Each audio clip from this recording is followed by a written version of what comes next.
Lammersville Unified School District on April 21st, 2021 at 7:02 p.m. No, I wasn't. You want me to start over? No. Okay. Okay. Trustee Pombo, would you please lead us in the Pledge of Allegiance? I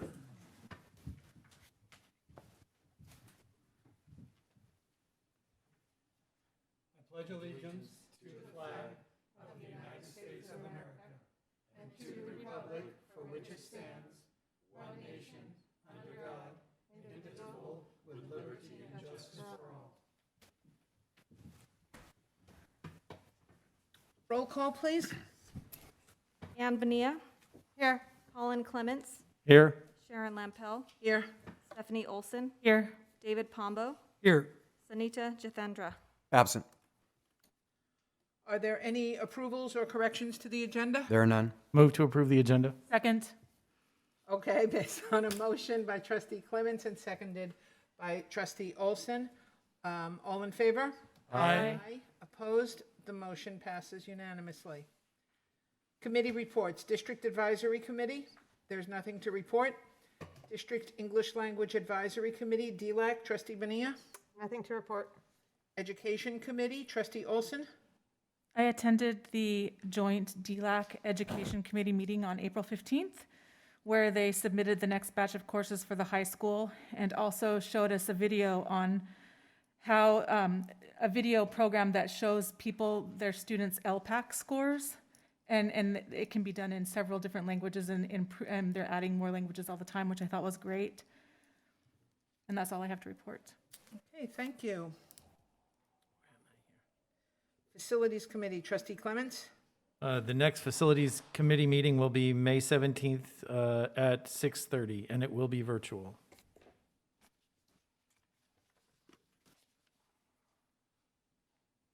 I thought it was May 13th, that's what I'm looking. Well, I thought I got it off the calendar.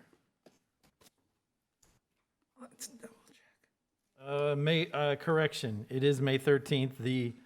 The special governing board meeting is May 17th. I Thank you.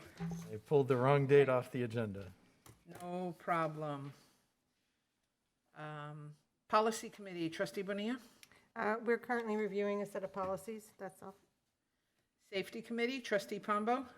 Our next Safety Committee meeting is May 5th at 3:30, and it will be virtual. Okay. And Wellness Committee, trustee Pombo. We had a Wellness Committee meeting last week. We saw presentations on cricket from Ramashu Amadi and Jiu-Jitsu by Paul Epley on how their programs could benefit LUSD. Thank you. Moving on to governing board reports. Welcome, student member Jithendra. Do you have a report tonight? I just wanted to say that on behalf of all the high school students that we're really excited to be back in person, and that leadership has a bunch of fun events planned for the next 2 months, and we're just excited that we get to do it in person and not online. Great, thank you. I'm going to mix up my order here. Trustee Bonilla, would you like to go next? Sure. First, I wanted to report that I attended the CSD meeting on April 14th, 2021, and shared the information about the school opening. And then I'd like to just give a special message to the community today. After 17 years in Mountain House, working for the school district as a volunteer, an employee, and as a board member, it is time for me to say goodbye. I am extremely grateful for the trust the community has placed in me and honored to have served on the LUSD school board with my dedicated members who have also become my friends. I am sad to be leaving this amazing community and this amazing school district, but I am confident that the board will continue to steer the district in the manner that will do the best for our students, staff, and families, and I will miss you all. Okay, and based on trustee Bonilla's report, I'm going to mix up the order and I'm going to go next, if nobody minds. Also based on over 17 years here in Mountain House. Ann and I are originals. Yes. the regular part of my report. I participated in the interviews for high school associate principal. I attended the April 9th home football game, and I visited Wickland Elementary. It was wonderful to see the teachers and students hard at work with their education one step closer to normal, being there every day. So similar to Trustee Goodrich, after 17 years, the consent agenda items contain my resignation from this board as well. My family is moving out of state, therefore I'm unable to complete my board term. It has been my honor and privilege to have been elected to sit on this board for over 8 years, serving this community and helping to guide decisions that are in the best interest of our children. Lammersville Unified has a great board of trustees that know how to support the superintendent and his team to get the work done. You have the right person at the helm of this ship, and with a board made up of several different areas of expertise, this ship will maintain its even keel and continue to move forward. I feel honored to be able to say I have worked with all the people sitting up here tonight, and I can call each of them friend. My greatest honor is to be able to say I served on the board of the highest performing school district in San Joaquin County. With all of that said, I was pleased to report the positive budget report from the county. So it is time to move on. I will be here through the first meeting in June when my move is planned for. So with that, Trustee Clements, would you like to report next? Lest anyone think that the rest of the board is, we're deferring. We're There's a deferring. rule, no more than 2 resignations at a meeting. Yeah. No, the rest of the board is deferring comments about Trustee Bonilla and President Lampel until that particular agenda item. But other than that, I have nothing to report, Madam President. Okay, thank you. Trustee Olson? Thank you. I attended all of the football games, and it was so great to see the football players out there, the coaching staff, the cheer and dance students performing and doing their activities. And I just, for the record, I want to let the community know and hope the marching band students hear me say this, that they were missed. Their presence was missed. The soul of the game was not the same without them there, and so I look forward to seeing them out there soon. I attended the Mountain House Booster Club meeting on the 19th. I attended the Hanson Science Olympiad Awards ceremony, and that was amazing. Again, congratulations to not just Hanson School, but all of our schools who did extremely well, from all of our K-8s and at the high school level. And I don't know if we ever mentioned it in a board report, but special congratulations to Erin Sue, who actually won the scholarship from the Science Olympiad, which I think is a real honor. I also completed Master in Governance training on courses 2 and 3, and I'm still not an expert in school finance. And I sat on the vice principal for the K through 8s interview panel. And like I said, I had attended the joint DLAC meeting. And on my final note of the board report, I was there when the kids returned to school this week for their 5 days, because I dropped my children off. And I just want to say, I noticed there was a nice breeze on Monday morning, a beautiful breeze. And it felt to me like the winds of change, when Mary Poppins leaves the Banks children, because they're all good, all is good in the world. And it sort of feels like that energy is coming back. And I think everyone was really excited and hopeful that it remains this way. And so I echo you. I can tell that people are very happy to be back.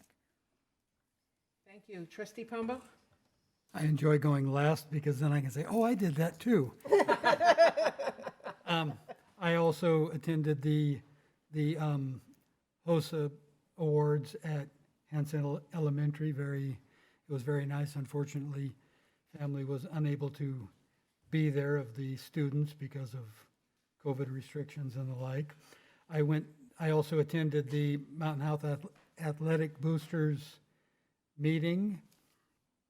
I attended the aforementioned Wellness Committee meeting.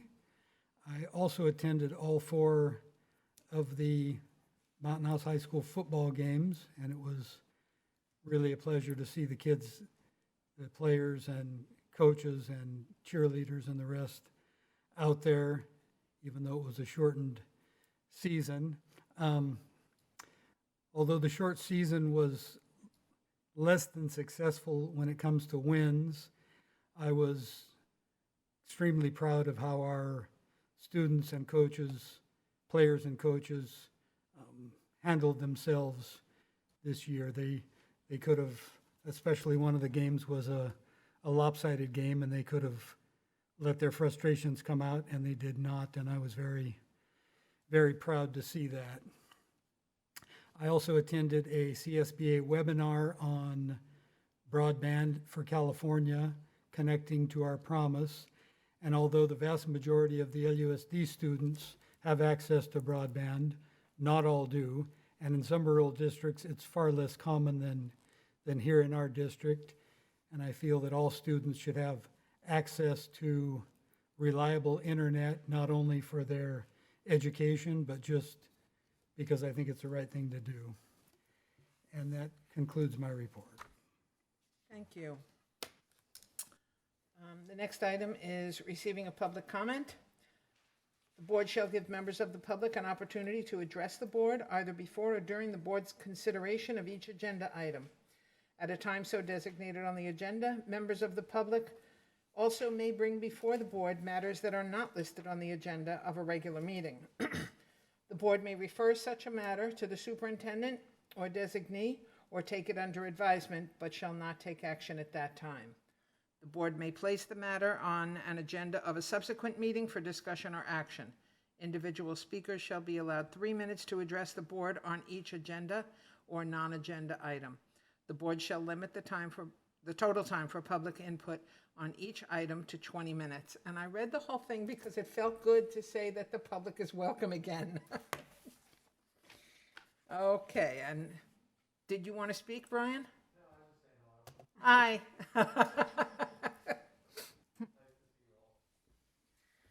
Okay, moving on to consent items for consideration.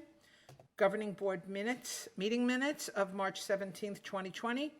Contracts under $50,000. Ratification of budget revisions and warrant list for March 2021.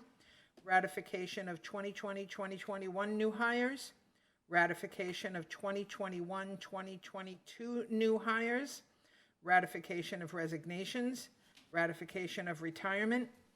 Approval of early high school graduation or reduction of graduation requirements petitions for 3 students. Updated 2020-2021 fundraisers. And acceptance of governing board resignation. Are there any comments, or does anyone wish to pull any items off of consent? I would just like to comment on the resignations. I will reluctantly accept the resignations of my 2 colleagues. I've served on this board with both of them for many years, and I believe they've become very good, very effective, very knowledgeable board members, and as well as being, I consider them friends as well.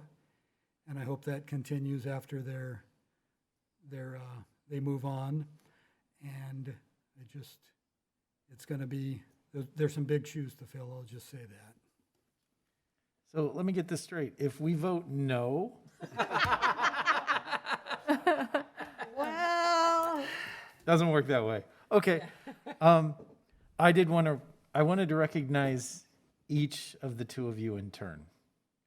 Sharon, I have really appreciated serving on the school board with you. 6 years ago, when I was first elected, I was blissfully ignorant of the differences between human resources in the corporate world and human resources in the world of education. Since then, I've really come to rely on your expertise as it relates to human resources and education. I've also greatly appreciated your insights on the problems that teachers face every day and collaborating about the best way to facilitate our teachers, classified staff, and administrators so that our students receive the best education that our district can provide. I have really appreciated your generosity with your time and willingness to spend extra time with fellow board members, namely me, and members of the community. Thank you for your service to the district. I will really miss you. Thank you.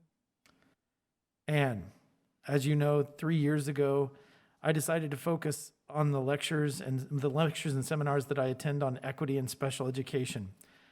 I wish I could say that over the course of the last 3 years, I've become an expert on equity, inclusion, and special education, but the reality is that while the concepts are easy to grasp on a conceptual level, they are very difficult to administer on a policy level.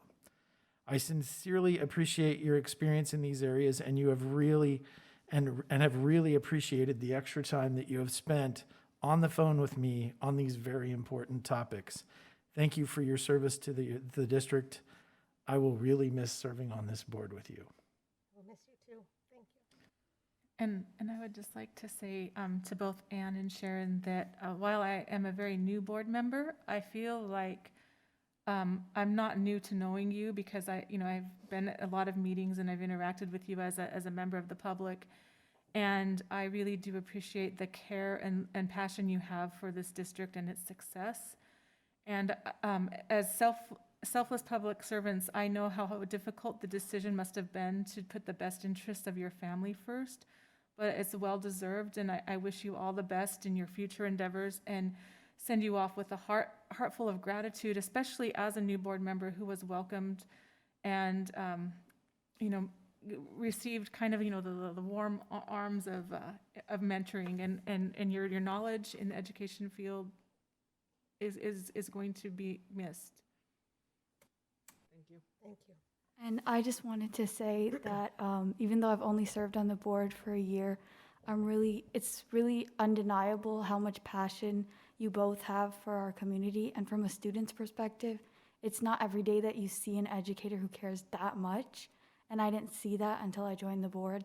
And I'm grateful that I got to see it from both of you, and that I'm grateful for everything that I've learned from both of you. And I wish I could have learned more.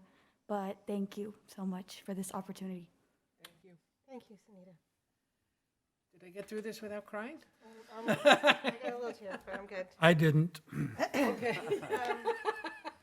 I did want to also just comment on the retirement. I worked with Rosario for a long time at Bethany, and I just wanted to thank her for her years of service. She was a wonderful, caring person. She put her heart and soul into her work, and I'm grateful for her service. Was there a different item you wanted to address, Trustee Clements?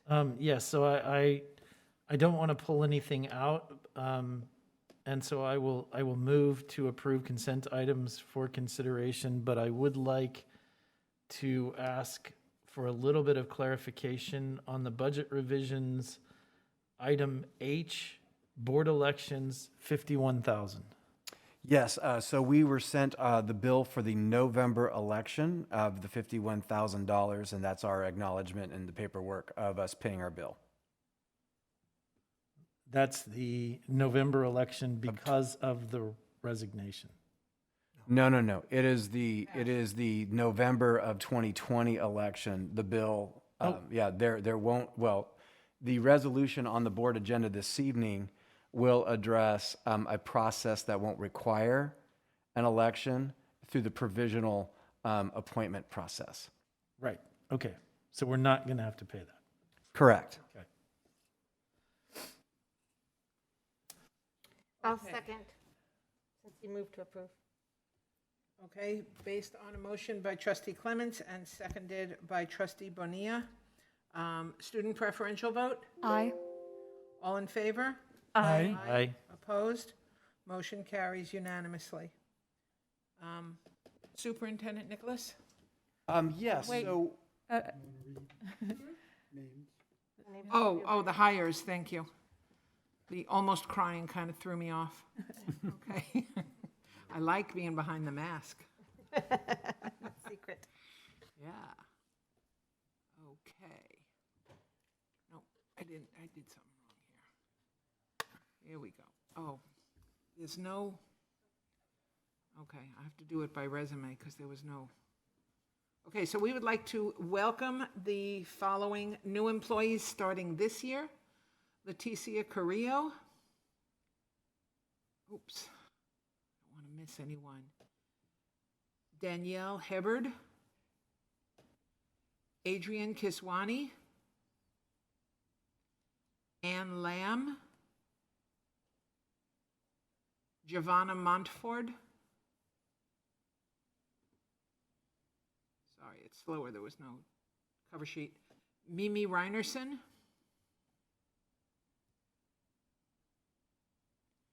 Tomoka Rubin. Sorry, this is slow. Come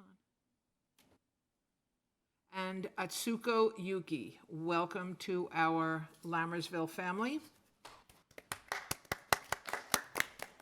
And the hires for 2021-22. Thank you, Trustee Pombo.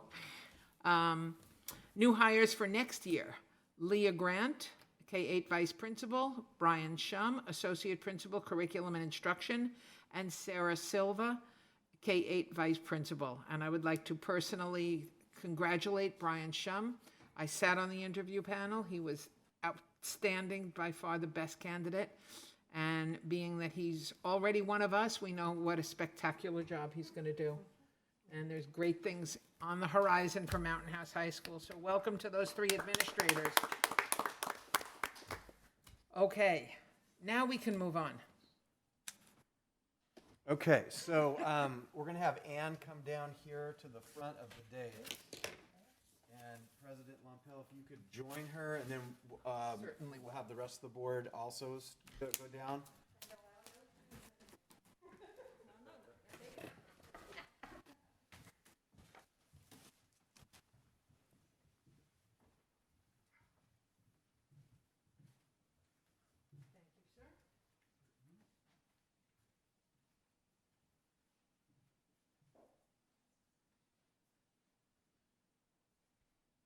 So I think I could go without saying, Ann already gave a little biography there, but she's been in the district for 17 plus years, or in the community for 17 plus years.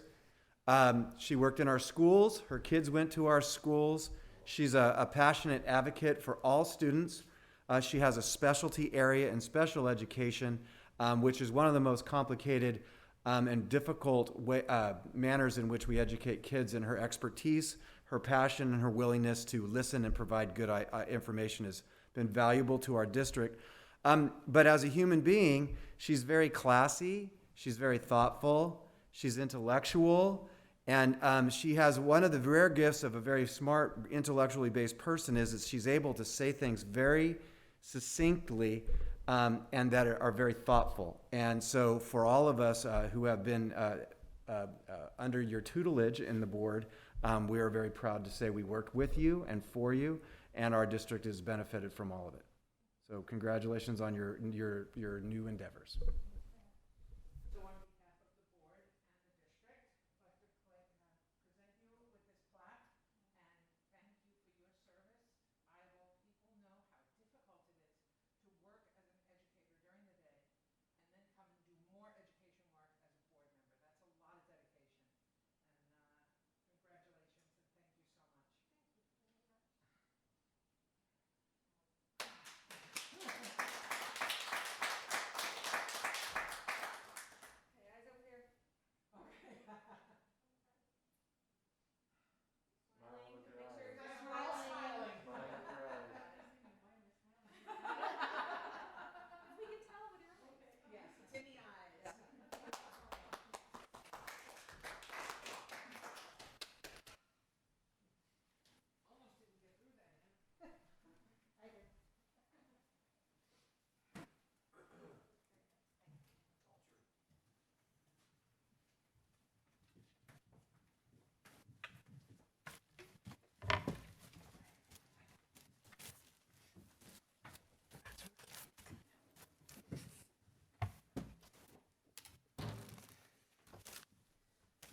I think that was in there too.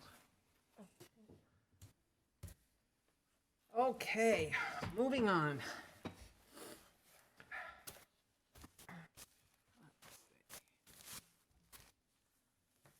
Where are we? I can't see.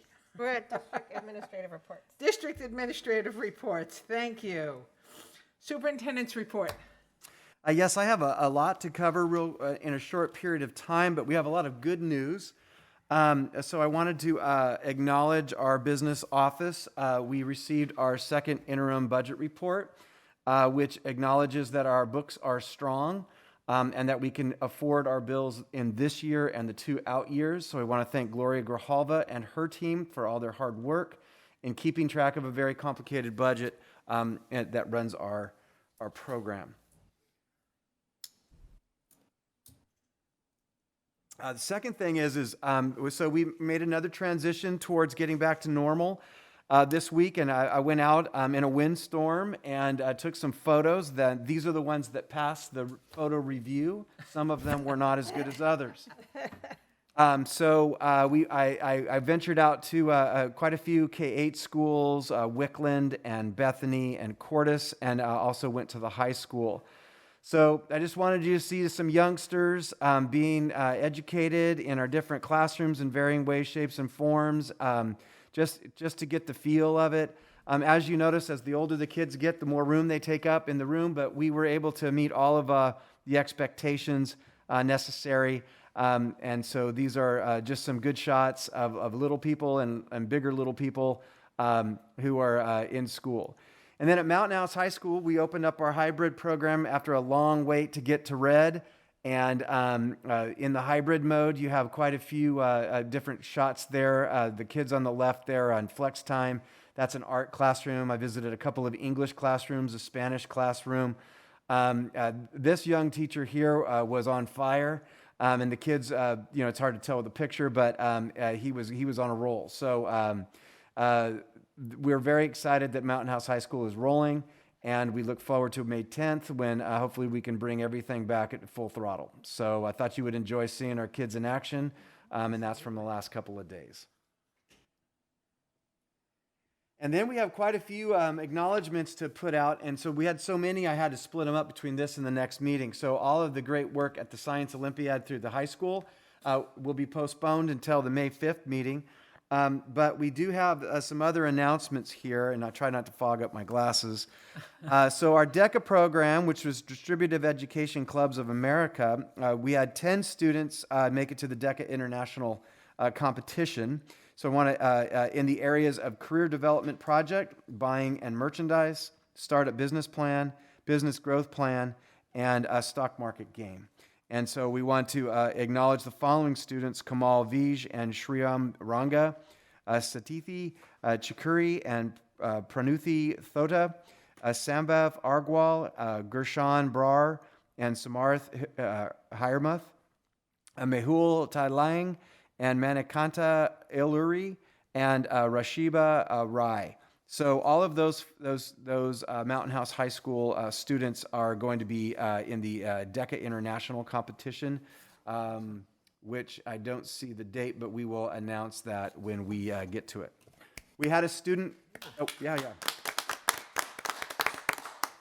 We had a student in the CASTLE program, and that's the California Student Leaders Association, or California Association of Student Leaders. And Mason Garner was named Northern Freshman Director. CASTLE is our leadership program. We have it at the middle school level, and it kind of leads into some of the great leadership program that we have at the high school. And our HOSA program also had a really successful venture into the leadership conference. And HOSA, for those of you in the community, is Health Occupation Students of America. And so these kids are moving on to an international leadership conference, and 79 students overall qualified for the state leadership conference. But in terms of our students, medical math, medical reading, medical spelling again, health informatics, human growth and development, leadership, and teamwork were the categories. So in medical math, Cindy Toff, 4th place. In medical reading, Sanoja Sabani, gold medal winner. Medical spelling, Udaya Balmerdai, gold medal. Medical spelling, Elise Lowe, 5th place. Health informatics, Lakshita Nakar, sorry about that, silver medal. Human growth and development, Dia Patel, silver medal. In leadership, in terms of research, persuasion, writing, and speaking, Nashida Zion, silver medal. Ashley Chun, 4th place.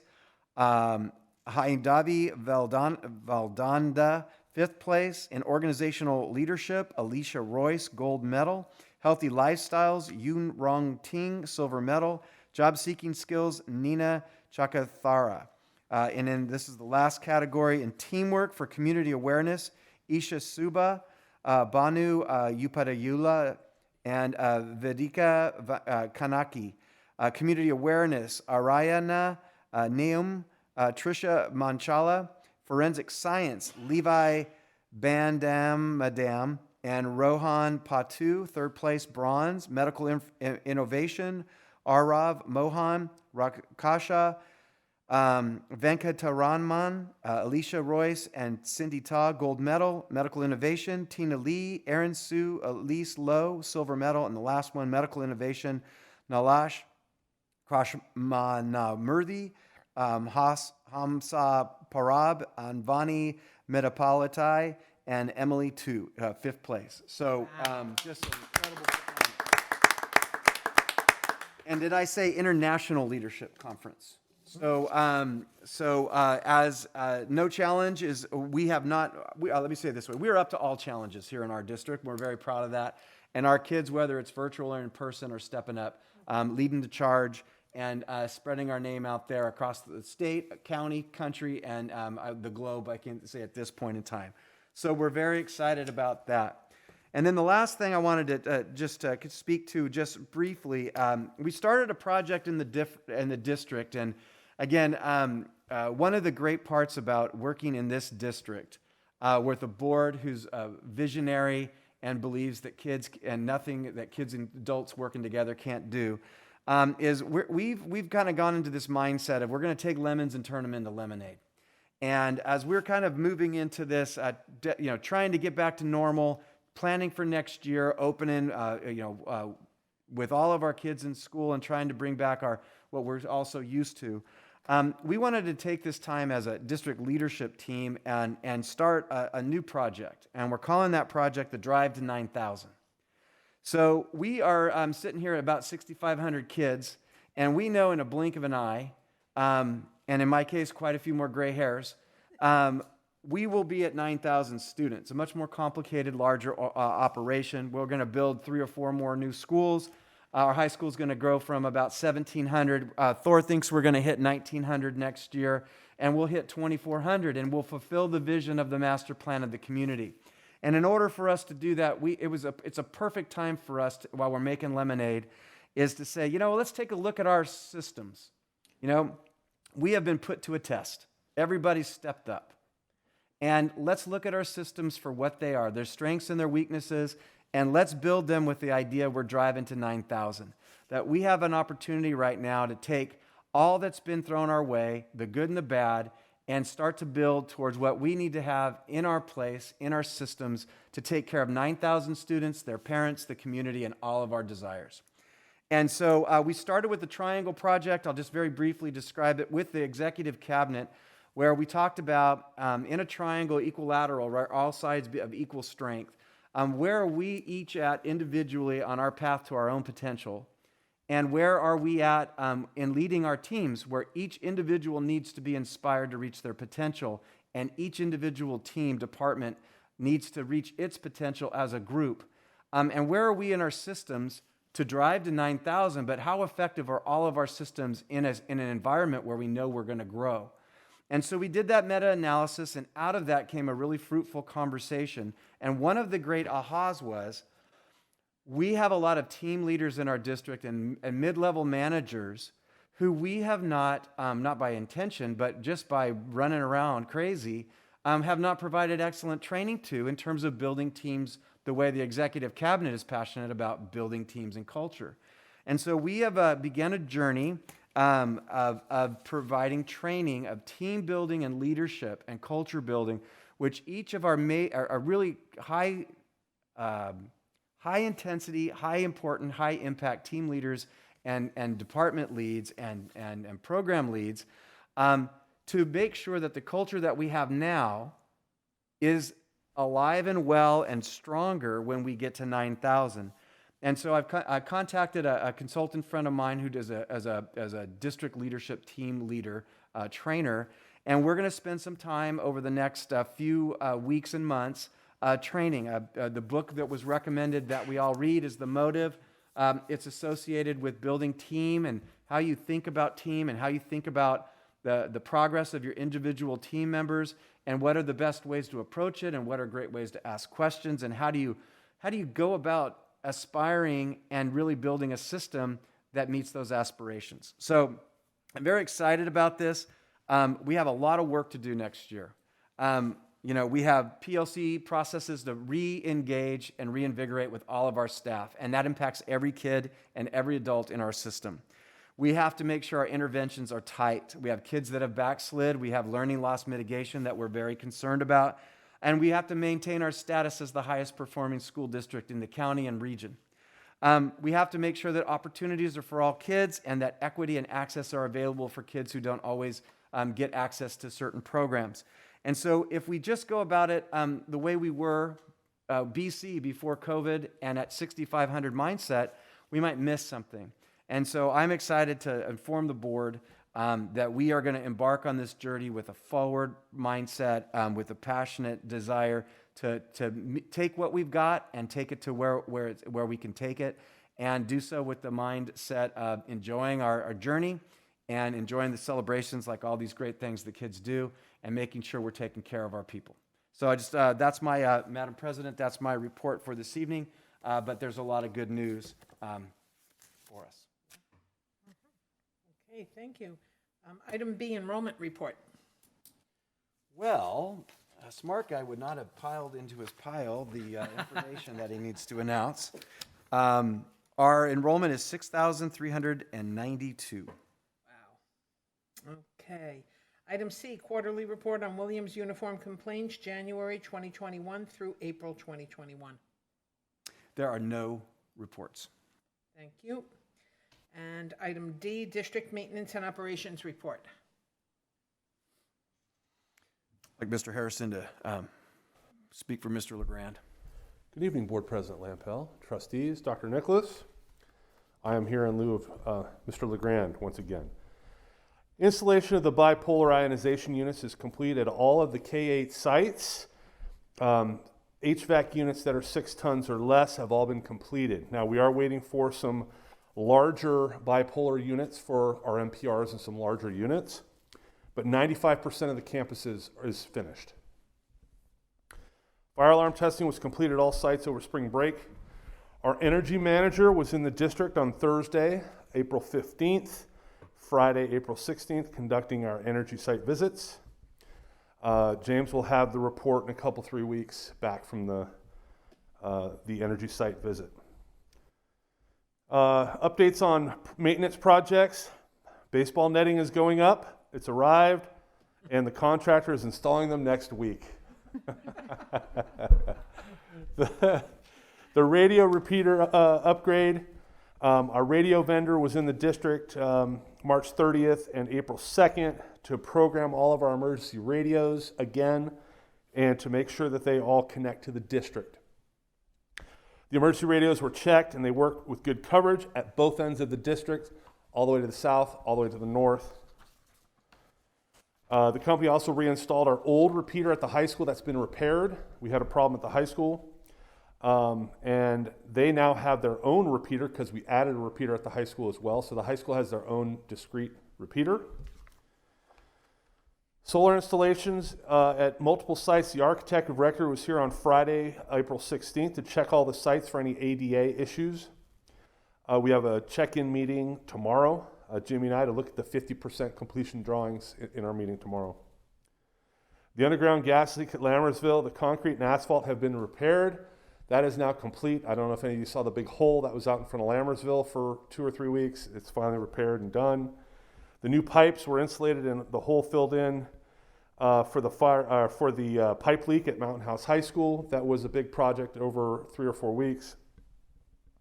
The fire alarm at Bethany, we finally had the original company that installed the fire alarms come out to Bethany, and they did some work some programming work with the beams, and as of right now, we've had no issues with the fire alarm at Bethany going off for no reason in the NPR. Upcoming items, we have a performance review with our grounds company tomorrow. Mr. LeGrand and I will meet with Jensen, our grounds company. They will not enjoy that meeting. Staffing update, we interviewed for Hanson and Mountain House High School custodial staff on April 9th. We hired somebody for Hanson. Unfortunately, the high school hire declined, so we still have 2 openings at the high school, so we're going to go back out again and try to backfill those 2 positions. That concludes Mr. LeGrand's report, Madam President. Thank you. Any questions from the board? Yes, Madam President, I have a question. Associate Superintendent Harrison, there's been some concern in the community about the safety and efficacy of the bipolar ionization units, and I know you and Mr. LeGrand gave us a thorough explanation of them several board meetings ago, but if you could just speak to that a little bit, I would appreciate it. So my understanding of the bipolar ionization units is that to put it in simple terms, is there's a creation of a static or a energy to make the molecules that are coming through our air conditioning systems bigger so they get caught by the filter. That's really what we're looking at for that unit. If you make the smaller particles bigger, they get caught by the filter and they don't go back out into the air, into the classroom. That's the whole concept behind these units. And we need bigger ones for bigger spaces, and the smaller spaces, they have smaller units. And the safety aspect of it has been thoroughly vetted by state and federal authorities, and there should be no issue with that. Is that correct? That's correct. One of the worries was ozone creation. And these units do not create ozone.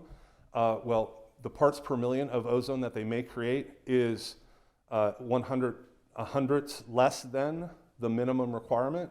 So there is no safety issue when it comes to the ozone piece that some people express concern regarding. Thank you.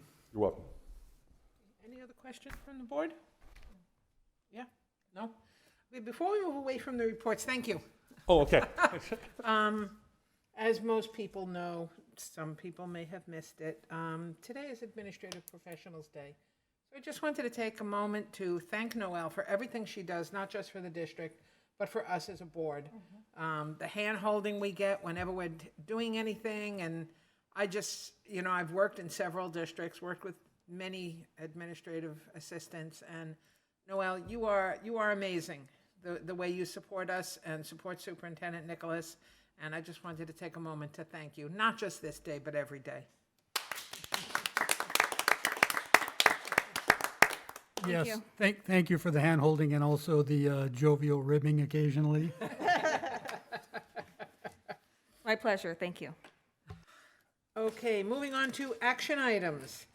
Action item A, consider approval of 2020-2021 interdistrict transfer request. Move to approve 20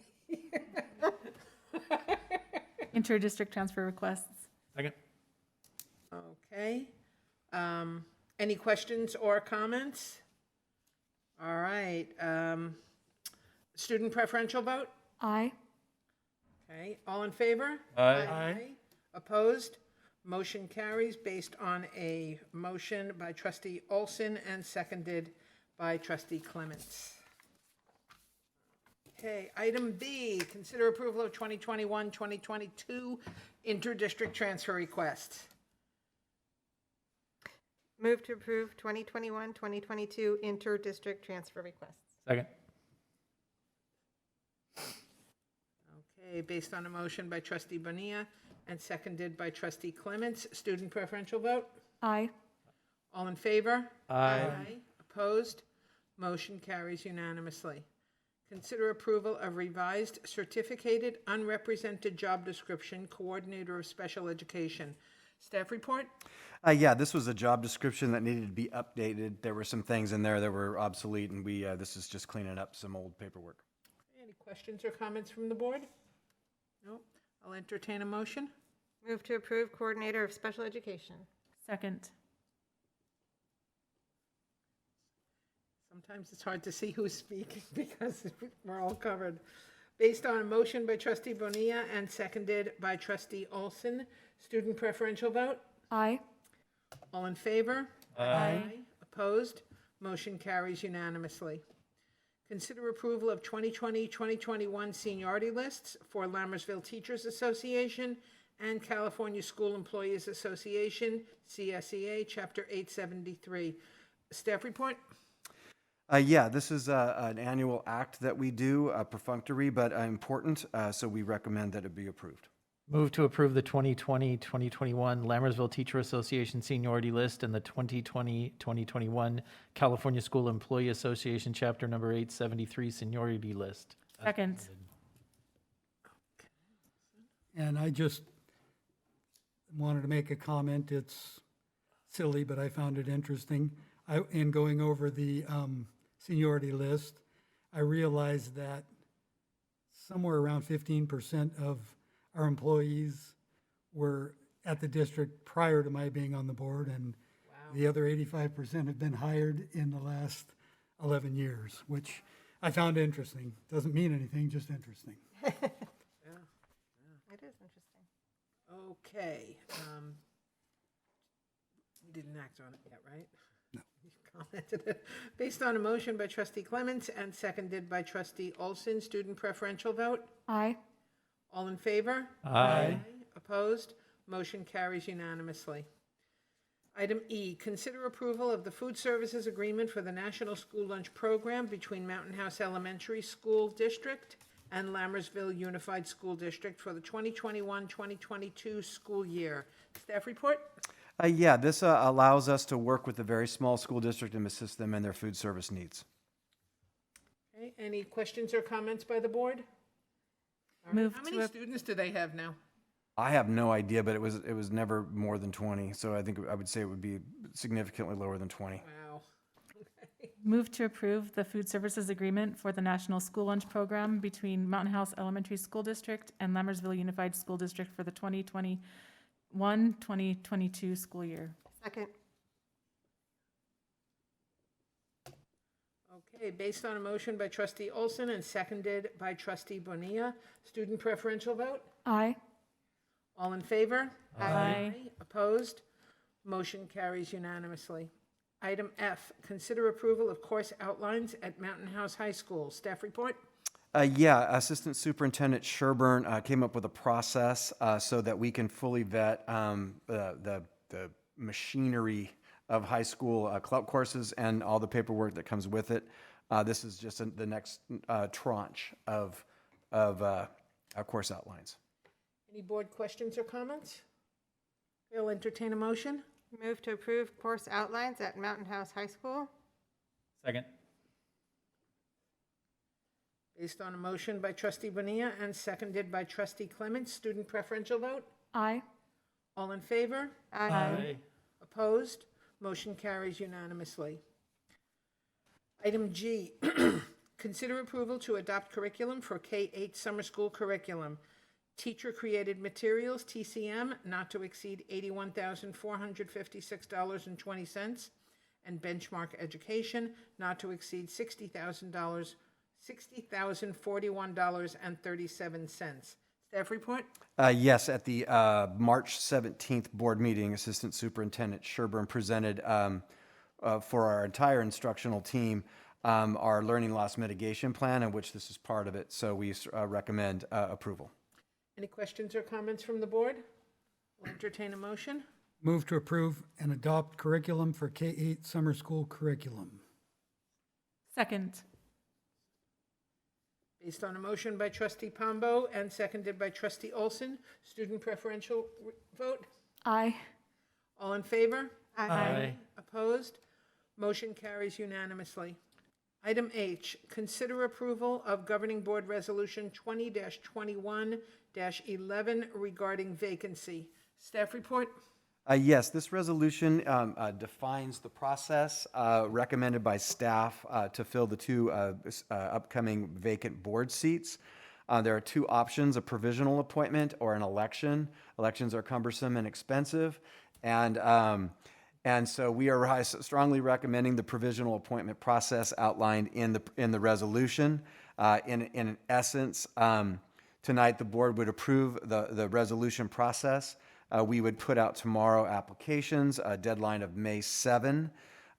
We are recommending a board subcommittee of 2 review those between May 10th and 12th, bringing forward names for the whole board to interview at a special board meeting on May 17, up to 3 finalists, and then announce the winners of that interview process on May 19th. We would have the ability to have 1 new board member start at the May 19 board meeting and a second new board member at the special board meeting on June 14, where the board reviews does the open hearing for the budget and the LCAP.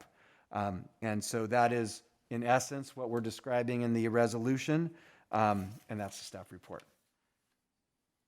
Comments or questions by the board? I have some questions about the process, if that's okay. Given that it will be in a provisional appointment and we're appointing 2 people with 2 different terms, how do we determine who gets which appointment? Is it a coin toss, or do we decide as the board?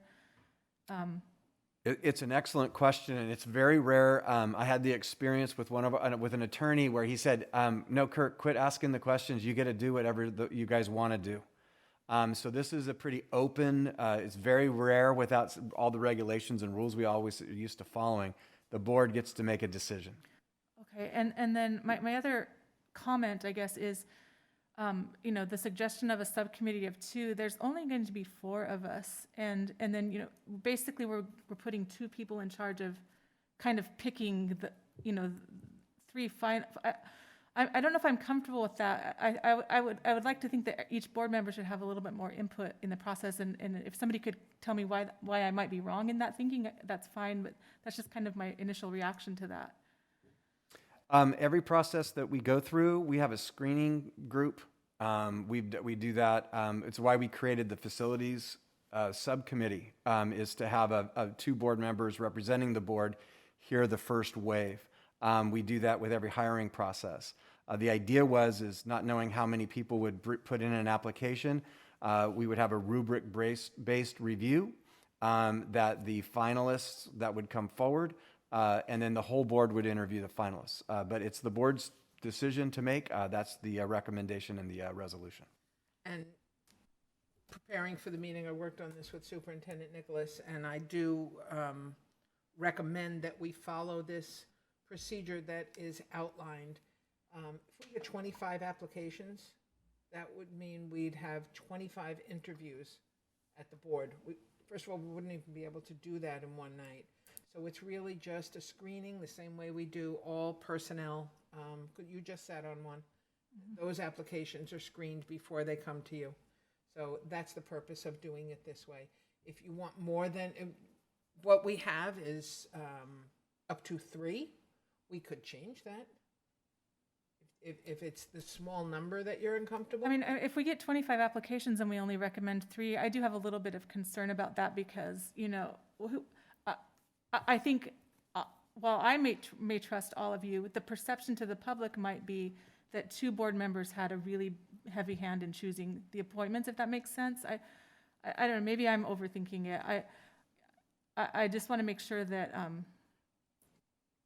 that we have the best I understand options. your concern. Like, if there was 1 board position open, then maybe 3, but there's 2 open. So if there's only 3 that come to the board, then 2/3 of them are guaranteed to be, well, I guess, the board could deny them all. No, yeah. But that would just send it all back into, so to me, I agree with the idea of a committee narrowing the focus, but maybe because there's 2 positions of, open, to have that number be more, like 4 or 5. Yeah, that sounds good to me. That sounds a little more palpable. I would be fine with changing that number to 4 or 5. It's Okay, 4 or 5. our What did your survey coin toss? said.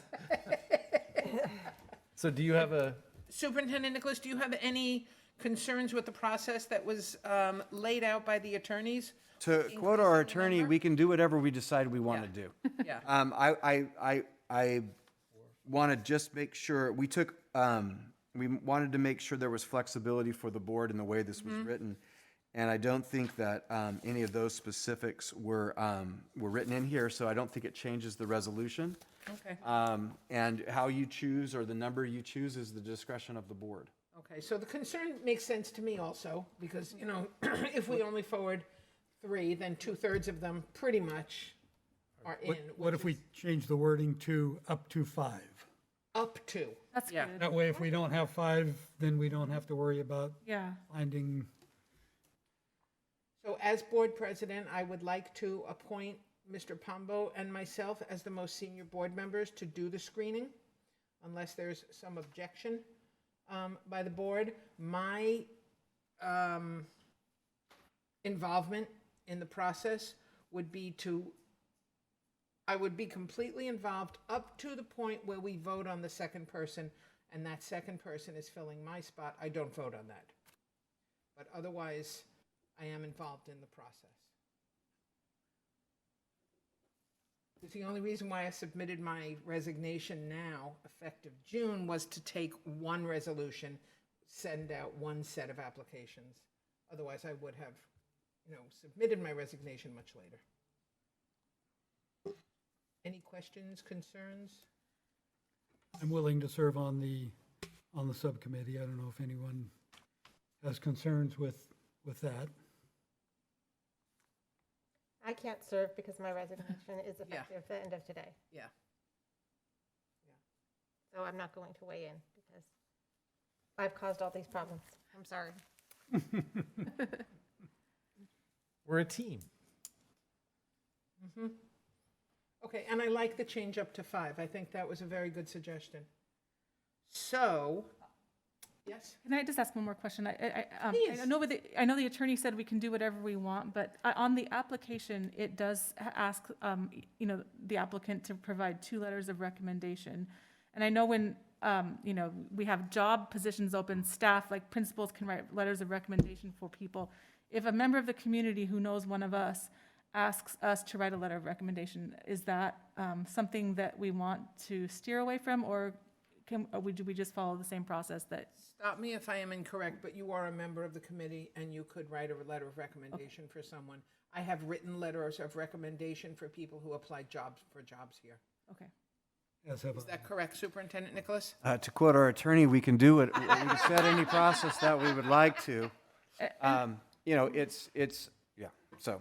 Yeah, and I then don't I'm see any sorry, reason to say no. and then I'm sorry to have so many questions. I just want to make sure, I was Oh, you're helping us. reviewing the board policy, and my understanding is as these are both provisional appointments, they will both have to be on the ballot in November 2022, and one will be on the ballot for the remainder of the 2-year term that Anne is vacating, and the other one will be on the ballot, if they choose, I guess, to continue on with another term. That is correct. Okay. Yeah. Thank you. And they can, just because they were appointed for the, whichever term, if they decide to run, they can run for either seat, the 4-year seat or the remaining 2-year seat. I think when you file, if there's a difference in the seats, I think you have to indicate. You lose your incumbency? Is that what happens if you file for the different seat, or? I really don't know. That's something I don't that know you would either. have to I look can into, check. but you have 2 years to look into it. Oh, well, that's their Yeah. issue, not mine. Yeah. Any other questions or comments? These are great questions and changing the process because, we can do whatever we want. Move to approve Governing Board Resolution 2021-11 regarding vacancy as amended. Second. Okay, based on a motion made by trustee Pombo and seconded by trustee Olson, student preferential vote, Aye. all in favor? Aye. Opposed? Motion carries unanimously. Moving on to information and discussion items. Roll call vote. Oh, thank you. Roll call vote, please. Sharon Lampel, Aye. Anne Bonilla, Aye. Colin Clements, Aye. Stephanie Olson, Aye. David Pombo. Aye. See, the hand-holding. Okay, information and discussion. First read of updated board policies and administrative regulations. Staff report? The only one would be is I believe that Trustee Bonilla is a member of our policy committee, and we would need to find a new person to help with that process. However, she's been part of the journey to get to this process, so that's all I have is first round. Okay. Any questions or comments on any of the policies from the board? Okay, so they will appear on the next agenda for final approval. And thank Except- you to the committee. Once again, to say thank you to the committee for hammering through all of those, and thank you to Trustee Bonilla for serving with me on that committee. How could you dare leave me? With all those boring policies to read, I am so sorry. And for an educator to be on that committee after dealing with that all day long. When Mr. Balzerini was president, he tried to appoint me to that, and I said, no, no. I think it's useful. It is useful. It's a lot of work. It's a lot of reading. It is. Yeah, yeah. And I for one, appreciate all the work that the committee does in screening out changes suggested by CSBA. What do you mean? It's a lot of reading. I mean, those things are page turners. I'm surprised Amazon's not. Colin has often tried to get me to read along with him. Are you starting a book club?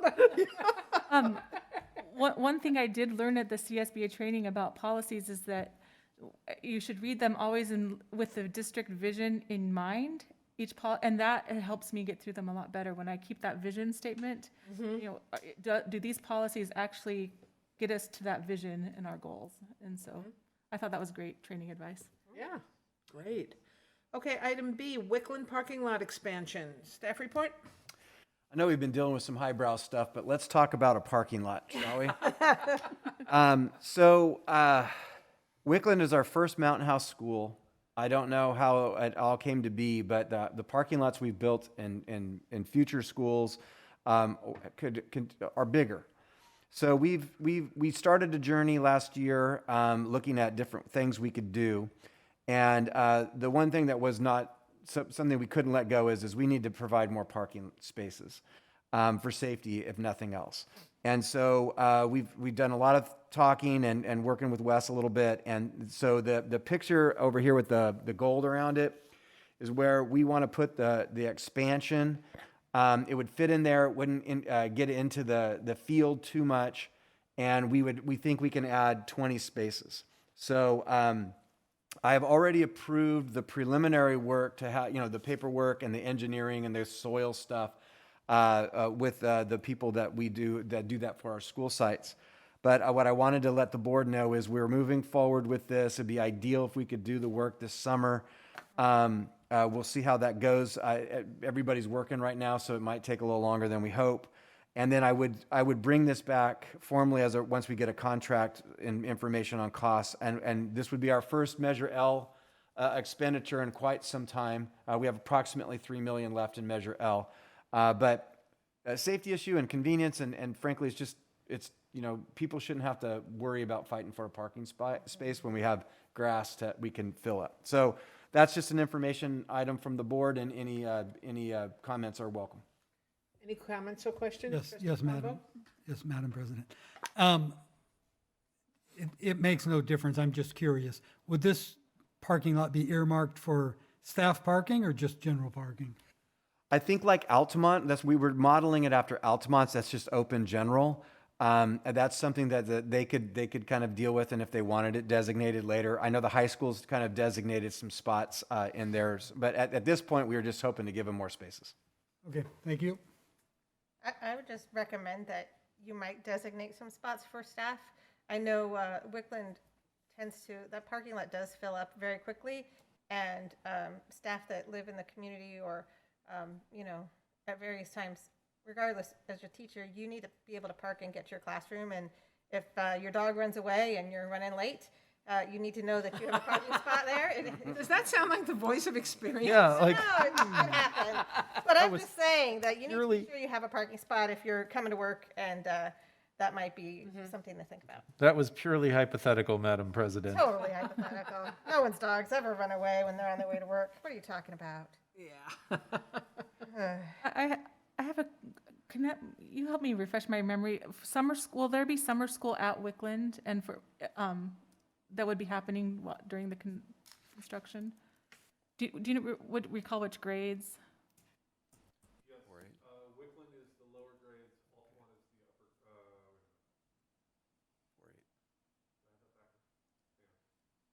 When you get into your 50s, looking up to the ceiling helps with the memory. The answers are up there. Blowing in the wind. I would have to double check which are which, because I don't want to give you bad information, but I will check that. Okay, yeah, I remember reading it too and I forgot to, and I'm not in my 50s yet, so.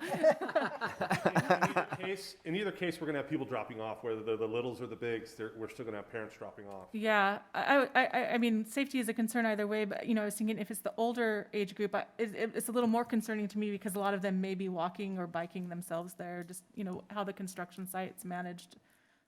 Yeah, we have built a lot of projects on campus with kids on them, so I don't know if we could do it this summer, but there are rules and laws, and the contractor has to follow rules and laws, and fencing and all that. But, we'll work it out the best we can. Okay. Okay. Item C, state testing guidelines, LUSD assessment plan, staff report.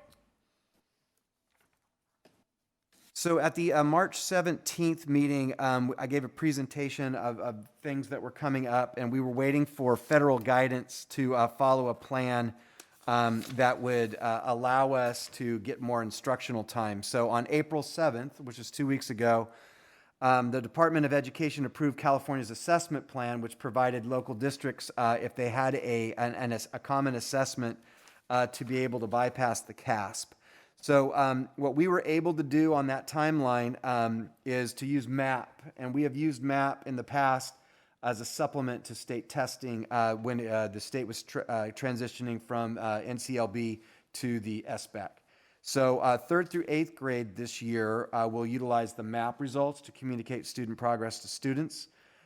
CASP testing at the high school had already started, and that's an only 11th grade test. And it also was important because they have what's called an EAP, an early assessment program, which is part of the college admittance. So it made sense to continue with the CASP with the 11th graders. But we're not going to do a MAP test with the 11th graders, again, to increase the amount of time they can do instruction. And then just last week, late last week, the CAS, the California Science Test, the decision was determined. That's a test that is provided to taken by 5th, 8th, 11th, and 12th graders, and there is no alternative test available, and so we are going forward with that test. But we think this is the best thing to do in the current circumstances, and we had communicated that, but I said I would bring back that information to the community, and so I'm doing that now. Questions or comments from the board? I think everybody's probably very grateful for this. I know the Yes. teachers especially. I think that, this is wonderful news. And Our so I'm, student looks happy. We already took it, though. The high school students already took it, but I'm Yeah. happy for the elementary kids. Uh-huh. Yeah, but we're not testing. Kids need to be in the classroom. Any other questions or comments?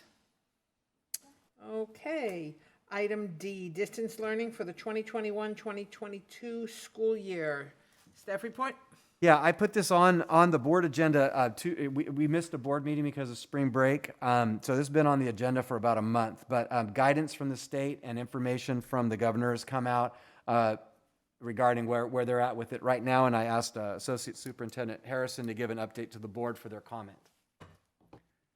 Madam President, can I answer that question that was asked previously? My brain engaged, I have the answer. Please. Wickland's the upper grades, Altamont's the lower grades. thank you. Just took a minute for things to get moving. All right. Board President Lampel, trustees, thanks for having me. So I'm going to talk about our Virtual Learning Academy, otherwise known as LVLA. It was created to support families who preferred virtual learning during the pandemic. As you may recall, we had 2 enrollment periods at the beginning of the school year in August. Then we brought in some extra students in December of those that changed their minds that wanted to jump into the program with space allowing. And the board actually approved us to add a few teachers, and we made space for virtually everybody that wanted to move into that program. LVLA was allowed under the Blueprint for a Safer Economy, which is encompassed by education codes 43500 to 43510. Now, the Blueprint for a Safer Economy is set to sunset, and the color-coded tier system will end, according to our governor, Gavin Newsom, by June 15th, 2021. So program and apportionment flexibility is going to change and go away that we have currently under the Blueprint for a Safer Economy. So what's next with these changes and the changes that are going to be happening in the legislature and with the CDE? The high school online program will continue in its traditional format like it was before. The great thing about the high school is we had the online program in the high school system prior to the pandemic, and it really helped us at the high school level. LVLA K-8, which was created due to the pandemic, as it exists currently, will not continue next year. There's been a clear message in all the writings that we've read, all of the information that we get from various sources, that the governor, the legislature, CDE are really wanting K-8 students to get back in this classroom and not have distance learning as we move into the next school year. That is my report. Any questions? Questions or comments? Yes, I've got some questions and comments. I understand that several area school districts are planning to implement something that looks quite a bit like our LVLA for the next school year. I have no idea how they're planning on funding it or how it's going to work. From news reports, it's being funded by the state. I don't know the mechanism. I don't know if they're getting some sort of waivers or what that is. But I, for one, would really like to see us follow up on any possible way that we could offer LVLA to students and families who feel the need for it in the upcoming school year. I would also, and I'm just one board member expressing my opinion, but I would also like to see a survey go out to the LVLA families currently that asks, are you interested in LVLA for next year? Because if nobody's interested, then this is a moot point and we don't pursue it. But if we have an interest and there's a way to do it, I don't want to turn any of our students away or have them feel like they're being forced into something that is against their better judgments, so to speak. And I would just like to investigate it and see where it goes. I would like to say that I agree with Trustee Pombo as well. And to me, I understand that LVLA was born out of necessity, but as with most things that the district office puts out there, it's top notch. And I don't think you could find a district that pulled it off better or served, such a large percentage of their student population with a virtual academy and done so quickly.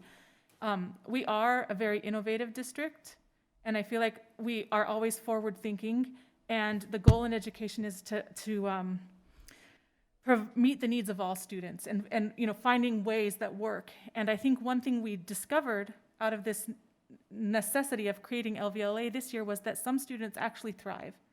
I absolutely support the notion that the majority of students belong in-person school. That's where they're best served.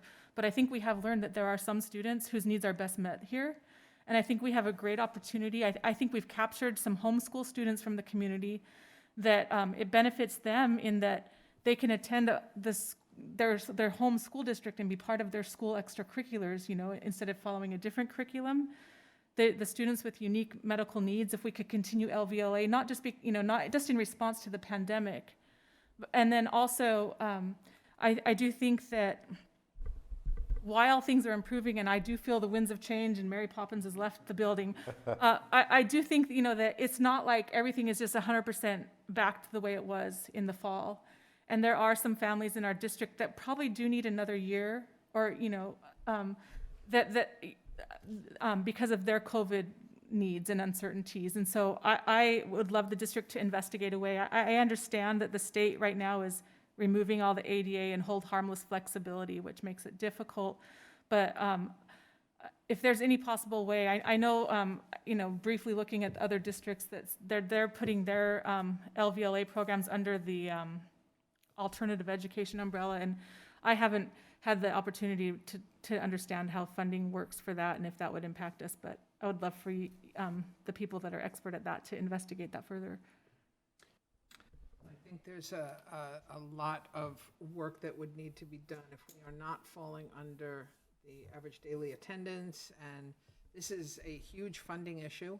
We actually went above and beyond what was funded this year, because there were more parents that wanted LVLA than what we had originally planned for.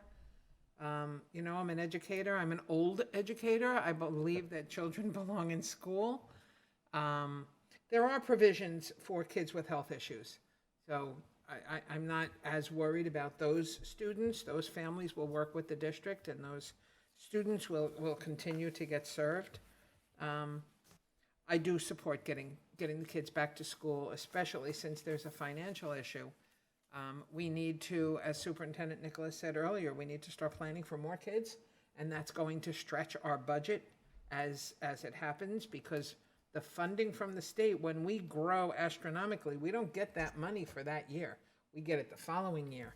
So there's just, in my opinion, educational issues and financial issues that lead me to support getting kids back in school. It might not be right for every family, and there are alternatives, but yeah, that's all I have to say. Any other? I would just like to clarify my position a bit. I truly believe that the best place for students is in the classroom with the teacher on a campus, point blank. But I'm not every student's parent, and parents have their own ideas and their own wishes and beliefs. Also, I'm not in favor of continuing LVLA if it's going to sap money from the general fund that should be going to running our schools. If there's a way to do it and get state funding for it, whatever that mechanism may be, then great. But if it's going to dilute the quality of education that all of our students get, then I don't think it's a good idea. And just to make sure, in case that I was misunderstood, that's my same feelings. All I think that I'm asking tonight is that perhaps we don't, cut the cord so quickly and investigate and make sure that we have exhausted all of the options. So to summarize, before I hand it over to Superintendent Nicholas, what I'm hearing is that the board is asking for some parent surveys to start. I would like some parent surveys to find out if there's interest. If there's not interest, then why go through the motions of any of the rest of it? If there is, then maybe we see if there's a way we can do it. If there's not a way we can do it, then, regardless of what people would prefer, we can't do it. I know the 3 LVLA, and it's only a litmus test, the 3 LVLA families that I know of all want the kids to come back to school, and they're ready to send them back in the fall when school opens. But that's only 3. The overall sentiment expressed by Trustee Pomo and Trustee Olson, I'm kind of in alignment with. Which is, if we can, and it doesn't dilute the funding for our student population overall, then maybe we should look into it. My question for district staff would be, if we do a survey and it's not possible, then the survey was irrelevant. If we look into if it's possible and nobody wants it, then so I would ask district staff, which is the best one to investigate first from your perspective Which is the easier take? So what I was going to do, a check for understanding, is there needs to be a cost-benefit analysis. There has to be a runway for the board to walk into it and a walk out of it. If it's not affordable, there's not enough interest, the state just doesn't let us do it. But it also needs to be, the community needs to know both sides of it, that the board wants to provide the most opportunities for kids. The survey would have to come from that perspective is, we care, we want to hear from you. We don't know, I mean, it wouldn't be worded this way, but we don't know if we can do it. But if we could find a way to do it, would you be interested? Yeah. There has to be a runway in and a runway out, because a survey cannot give a false sense of we're going to do this, and then people feel like we pulled the rug out from them. Yeah, like we voted for this and you didn't give it to us, and it's Yeah, like, well, that's and I not think the that's- whole question. I think that's a risk we run regardless of how well we explain Yes. the survey, but, Through that. One way to find out. Yeah. and, one thing that wouldn't be too time consuming, I wouldn't think, is calling some of these other districts, like one that I know of around Sacramento is the Natoma School District that's saying they're gonna do it, and investigating with them, where are you gonna get the money for it? Because maybe there's some, and I know you guys are on the ball, I'm not saying you're not, but maybe there's some funding mechanism that we're just not aware of. Well, and some school districts qualify for more funding This is than we true. do. This is true. So, I know that can be a big issue. I agree that it's important to offer alternatives to families. There are students who have benefited from LVLA. However, again, I'm with you that, funding is, we can't pull the plug on the general fund just to support, a small cohort of students. And that if there is concern and there isn't a way to do it, then perhaps we need to be innovative and think of why are the students wanting to stay on LVLA? What are the needs that are being met by LVLA that aren't met in the general classroom? Do we need to develop a specialized program of some sort for students with those particular needs? Oftentimes, those students are students who have high anxiety levels. Perhaps there's, maybe this is something that can be addressed in an alternative way on campus. Okay, so cost-benefit analysis, another analysis about a simple survey. That's very clear that we're just, if we're allowed to do something, if there's this and that and this, and these things are allowed, that what would be your interest? Do you want to send your kid, we can come up with something with creative, thoughtful questions to get a general point of view. And then we'll check out with Natomas, and I'll ask around. So we're happy to follow that direction. And Anyway, I we just, will have this on the agenda, every agenda, long past the time that I leave the board. and I would just like to reiterate the fact that because we were so successful with the LVLA and we did such a good job, now it feels hard to let go. Yeah, because our staff is incredible. Our teachers are amazing. They're very, one thing I constantly say to Superintendent Nicholas, you know how to pick them. So, okay, any other questions? All righty. Item E, graduation and promotion guidance. All right, well, let me set this up, because Thor wanted to look up at the ceiling so he could remember what he wanted to say. Okay, guidance comes out, we pivot. Guidance comes out again, we pivot.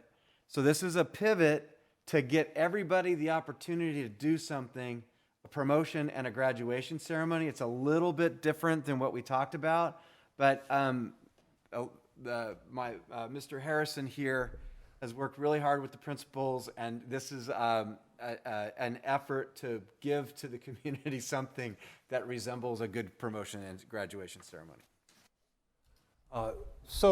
Thank you, Madam President, trustees, for having me again. Graduation and promotion, the staff and the principals, we had many conversations and some long discussions on what we can and cannot do. Those discussions started with the outdoor guidance from CDPH and the indoor guidance from CDPH, which were delivered approximately 9 days apart from each other. So we started with the outdoor guidance and really got to know that, and there was a little bit of indoor in the outdoor as well. And then we got the indoor guidance, which trumped a little bit of what the outdoor guidance said. So That being said, the guidance keeps changing. So I want to make sure everybody understands that this is our best thought right now, today, tonight, on April 21st at 8:28. It sounds like you're trying to say, No further changes. You know, I'm not. it sounds like you're trying to say the pivot is becoming a pirouette. Yeah, we've really gotten really good at pivoting, and I got to give credit to the principals where credit is due. They've been very flexible, they've been very sharp, and they've been on it when these pivots happen, and they go out and they execute as a team, and they execute very effectively. So I got to give them credit as we go through this presentation. As of right now, high school graduation will occur on June 4th, which the board affirmed that date previously. Thank you very much. That helped this whole action begin. At 6 p.m. at Mountain House High School Football Stadium, as we have done in the past. But there are additional precautions that we have to follow. 1, all participants must wear a face covering. 2, enhanced spacing, 6 feet between family units right now. And a family unit is 3 household family members only. Now, it says household family members specifically because you can't have an aunt or an uncle come in from Washington State or from Nevada and come in and attend the graduation. It has to be household unit members that go to the graduation. As the next bullet says, no out-of-state guests. We have to control entry and exit very tightly because that's where groups bunch. So it would probably be like an elementary school theater presentation where you let them go rows at a time or small groups at a time. To leave, you get them all out, and then you get the graduates out, and then they convene in the parking lots away from the stadium. We are going to live stream the event for the other family members. So you can have family in town at your house. They can live stream and look at it at home, and when everybody gets home, yeehaw, we all celebrate and move on with the graduation ceremonies. Can I ask a question? Yes, sir. So I love the idea of live streaming, and I had an idea. We're going to have a camera there for the live streaming. Can we make sure that the camera is in a prime location so that the people watching it at home have like the best view possible? And can we just record it so that they can, because if they record it with their machine or whatever, so they can just download the whole recording? I will ask our streaming service if we can do both. I'm sure it must be an option, but I will double check. There's no incremental cost for us, and then they could have, a production, maybe our high school team could work on that, but they could have a production quality, which it's the one thing you don't get when you attend a live graduation. You get like one photo of them actually graduating, right? This is the one thing we might be able to offer. It would be better than normal Better years. than live. Yeah, which is a small substitute, I totally admit, but It's a great idea. We will endeavor to do that. thank you. And then the last thing about in the stadium, you might be thinking about the previous ceremonies that we've had. What's going to happen is the stage is going to back up about 20 or 30 feet because everything has to be blown way out and spread out. So the stage is going to go way back, probably to the sideline of the opposite side of the field. And we're going to have units set up 6 feet apart on the field and in the stands where family units can sit. Because we also have to space out the graduates in the front there. So we're going to have to space them out really far as well. So it's going to be a blown up version of what we do currently in the stadium. Just out of curiosity, the students, since student in school separation is 3 feet, will we be able to separate the students by 3 feet rather than 6? Well, that's a great question, Mr. Pombo. The guidance is different than the classroom guidance. The outdoor and indoor event guidance is different. This is one of the things that occurs that I've noticed over the past 18 months. This guidance will probably adjust moving forward as those questions are asked by superintendents and county superintendents and the like. It may be changed to 3 feet. If it is, we'll adjust accordingly. And as well, if it can be more than 3 household family members, if that adjusts, we'll adjust accordingly. If it's not changed by then, can we call it a mandatory class that they have to go to? There's the outside the box thinking. Yeah, I will take attendance, yes. Yeah, I don't know if that'll work. We're going to, trust me, we're going to do everything we can, but we're going to stay within those rules and make sure we don't break any rules so that nobody blows the whistle on us and says, hey, you're not doing this right. We're going to do it right. And then lastly, last bullet is nice and bold. Graduation ceremony plans could change or even be canceled depending on CDPH, CDC changes to outdoor event guidance documents. Pivot, pivot, pivot. Yeah. 8th grade promotion. 8th grade promotion schedule is as follows. Tuesday, June 1st at the Mountain House High School Gymnasium. Altamont at 5 o'clock, Lammersville at 7 o'clock. Thursday, June 3rd at Mountain House High School Gymnasium. Hanson at 5 o'clock, Cordis at 7 o'clock. Also Thursday, June 3rd at 5 p.m. at the school site's outdoor stages at Bethany, Cuesta, and Wickland, they will hold their ceremonies. And they're basically going to do what the high school does, except they're going to use their outdoor stage, they're going to blow it up, spread it out. They can have 3 household units, the same thing that they can do at the high school. Now, the outdoor requirements for an event, you can use 20% of your capacity outdoors. Indoors, you can use 10% of capacity under 1,500 seating capacity. Over 1,500 seating capacity, you can do 20%. So that's why we went to the high school gymnasium. We can get all the graduates and 3 family units and staff in the gymnasium legally and do a graduation ceremony in there. Now, there are some additional requirements for indoor events. And a lot of people cringe when I talk about this. Currently, all spectators must provide proof of vaccination or a negative COVID test result. Now, you're thinking in your mind, oh my gosh, how do we do that? And the airport does. Yeah. Well, we're not sure that this requirement is going to stand all the way to the first week in June. This, I'm guessing, is going to change, but we're going to plan accordingly. But we have a plan if it stays, and that is we have an ASB work system at the high school that can have parents upload. You can send out a message to parents, have them upload, and then we can have an accounting of everybody that's done their required COVID test or vaccination. Then we can send out digital tickets out to them, and then at the gate, we check the digital ticket, and they're in. Mm-hmm. So it should streamline and make everything work pretty well. I got to thank Mr. Faubert for strategizing with me and the team on this. I think it's a great system that'll work well. Hopefully, we don't have to do that, but we're going to be ready to do it if we're required to do it. Once again, promotion ceremony plans could change or even be canceled depending on CDPH, CDC changes to outdoor and indoor, because outdoor and indoor apply to promotion because we're outdoor and indoor, event guidance documents. That is my presentation. Any questions? Questions or comments from the board?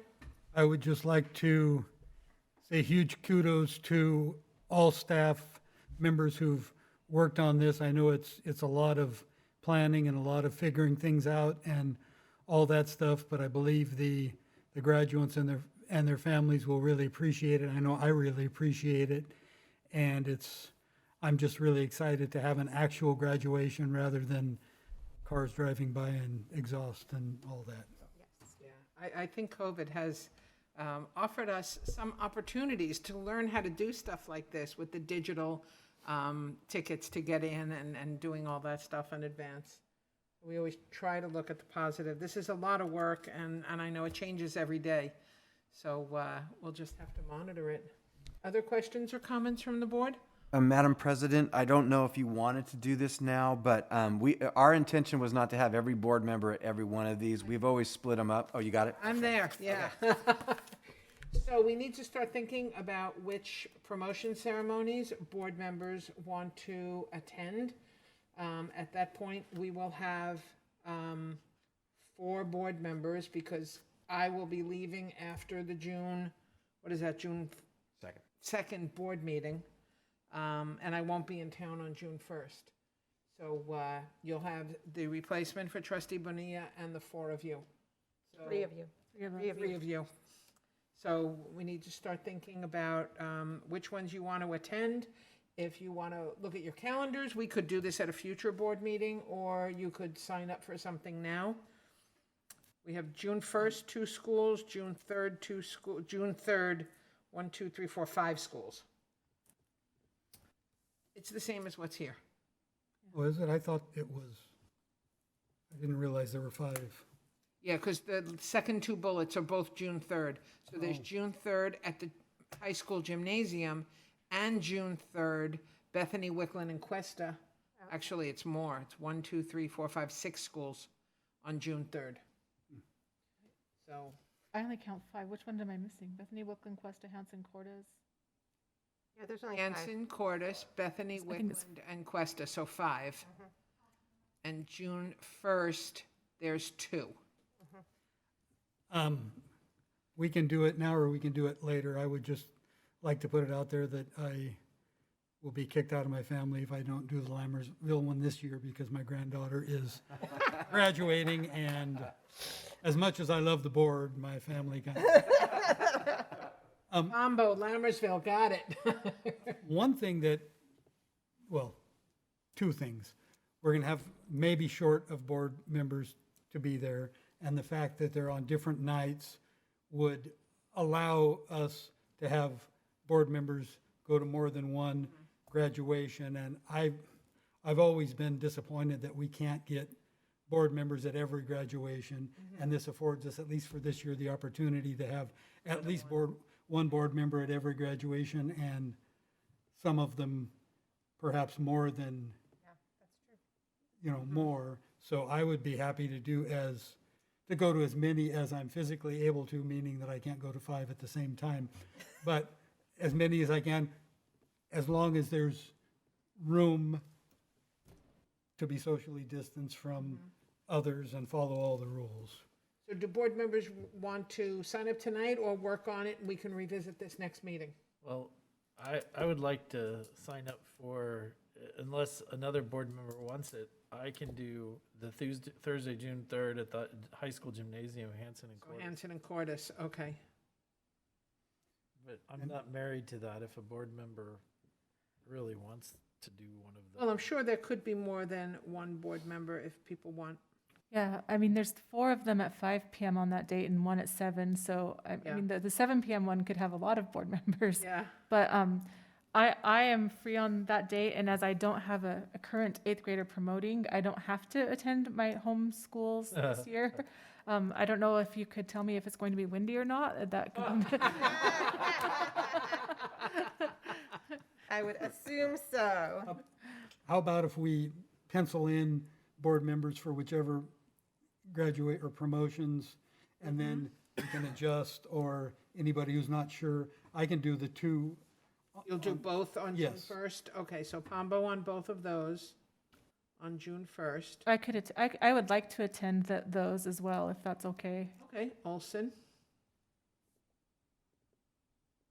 And then June 3rd, so I've got Clements at Hanson and Cordis. Yep. And maybe board members want to pick Bethany, Wickland, or Cuesta, because they're all at the same time. The 2 remaining board members, if you can. It's a lot of graduations and promotions all in 1 week. Anyway, I would be good with the 4 that are at the same time. I would be fine with going to one of those so that we have one of the 4 sitting board members at each one of those. But I have no preference. Yes, and I will delay my preference on that date, because depending on who is appointed to the board, they may have a need to be at one of those schools. So- Okay, so we'll That's a good hold point. off Yeah, on. that's a good I'll prepare a draft. Yep. And we'll assign June 3rd, 5 o'clock, Bethany, Wickland, Cuesta at a later date, but the others are assigned. Okay, beautiful. I got it if you didn't. Okay.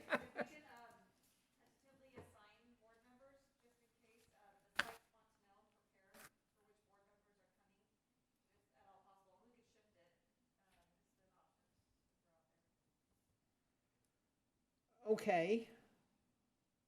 So trustee Olson, out of Bethany, Wickland, and Cuesta, which one have you never been to?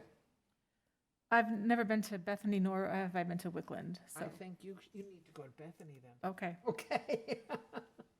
You've been voluntold. Yes. Trustee Clements, are you available? Oh, no, you're going He's going to to Hanson. Hanson and Cordis. This is trustee Palmer. So trustee Pombo, between Wickland and Cuesta.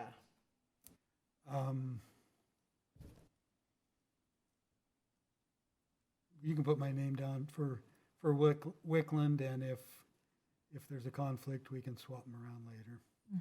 Okay, and then when the new board member comes on board, we can tentatively volunteer them for Questa, or we can make adjustments.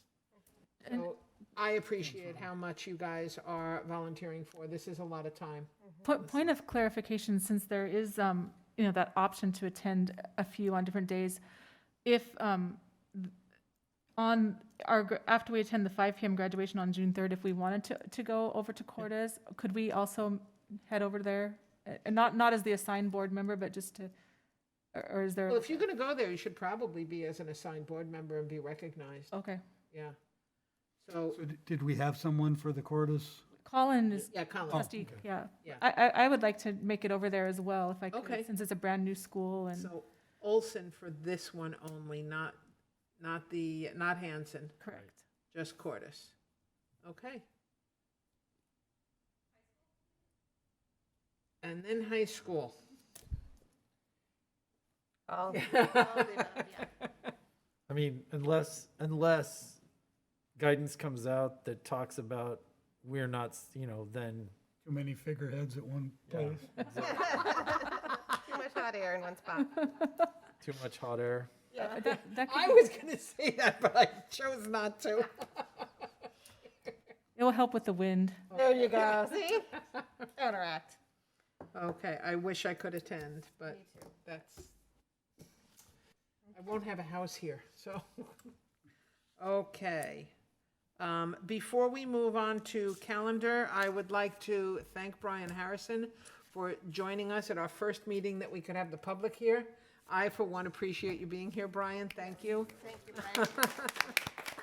And Brian and I will be visiting the high school to see high school kids back in school after a year. So we're going over there. We were supposed to go today, but there was a glitch, so we're going on Friday.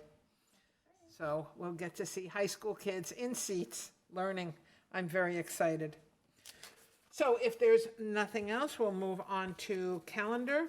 Wednesday, May 5th, Safety Committee meeting, 3:30, virtual meeting. Also, Wednesday, May 5th is the next governing board meeting at 7 o'clock. That will be a live meeting again. Thursday, May 13th, Facilities Committee, 6:30 PM, virtual. Monday, May 17th, special governing board meeting, time to be determined. That is the meeting for voting, interviews for the board seats.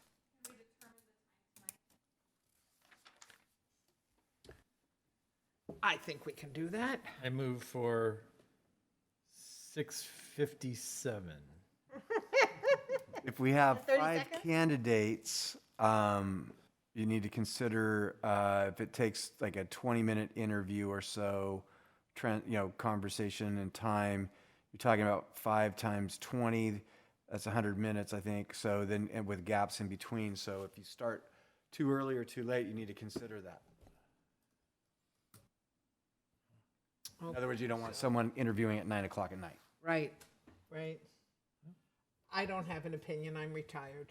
I can, for something as important as that, I can be here as early as I need to be. Yeah, I 5 can, o'clock?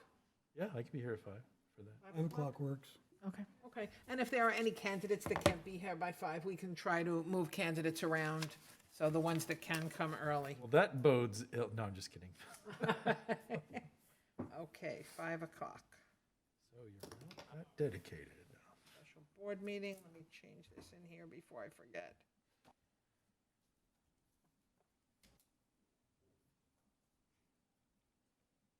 Okay. Well, Madam President, I'd like to move that we adjourn to closed session. Second. Okay, based on a motion by trustee Bonilla's last motion with us, and seconded by trustee Clements. The other trustee Palmer. The other. Student preferential vote? Aye. All in favor? Aye. Opposed? Motion carries unanimously. Thank you.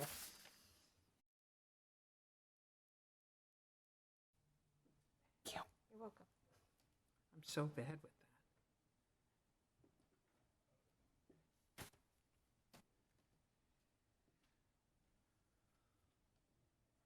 Wind is so crazy.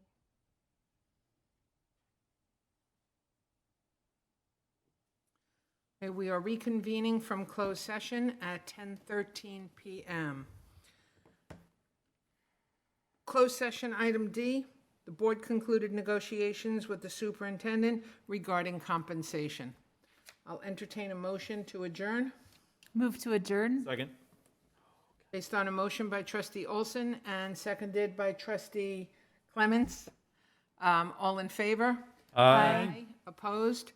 We are adjourning at 10:13 PM.